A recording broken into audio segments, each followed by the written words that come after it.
ഒരു ദിവസം സണ്ണി വക്കീലിന്റെ വീട്ടിലൊരു പരിപാടിയിൽ ഈ ബന്ധുക്കളെല്ലാവരും കൂടെ പങ്കെടുക്കാൻ തീരുമാനിച്ച ഉളിക്കലെയും കണ്ണൂർ ജില്ലാ ബാങ്കിലെയൊക്കെ ചില സഹകരണ സ്ഥാപനങ്ങൾ അടഞ്ഞു കിടക്കുന്ന അവസ്ഥയാണ്. അത്രയും ആൾക്കാർ ഈ പറയുന്ന സണ്ണി ജോസഫിന്റെ വീട്ടിൽ തന്നെ സഹകരണ സ്ഥാപനങ്ങളിലുണ്ട് എന്നുള്ളതാണ്. അത്ഭുതപ്പെട്ടു പോയി കേട്ടോ. 9 പേരാണ്, സഹോദരൻ സഹോദരി തുടങ്ങി ഇങ്ങനെ നിരവധി ആളുകൾ ഒരേ ബാങ്കിൽ തന്നെ. അവരൊക്കെ മികച്ച സഹകരണ കുടുംബമാണ് എന്നുള്ളത് കൊണ്ട് നമുക്ക് തൽക്കാലം അത് വിടാം. ഒരു നല്ല സഹകരണ കുടുംബമാണത് എന്നാണ് മനസ്സിലാക്കുന്നത്.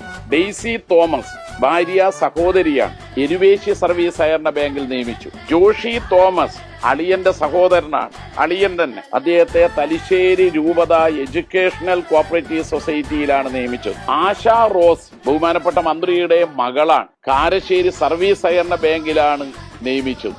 ആ നിയമനത്തിനെതിരെ കോൺഗ്രസുകാർ തന്നെ പരാതി കൊടുത്തിരിക്കുക. അഞ്ജു റോസ് ബഹുമാനപ്പെട്ട മന്ത്രിയുടെ മകളാണ്. എങ്ങനെയാണ് അഞ്ജു റോസിന് പരിയാരം മെഡിക്കൽ കോളേജിൽ 2006 MBBS പ്രവേശനം കിട്ടിയത്? അഞ്ജു റോസിന്റെ റാങ്ക് 24,945. കേരളത്തിൽ ഏതെങ്കിലും ഒരു മെഡിക്കൽ കോളേജ് മെറിറ്റ് അടിസ്ഥാനത്തിൽ 24,945 റാങ്കുള്ള ഒരാൾക്ക് കിട്ടുമോ? അളിയനാണോ അളിയൻ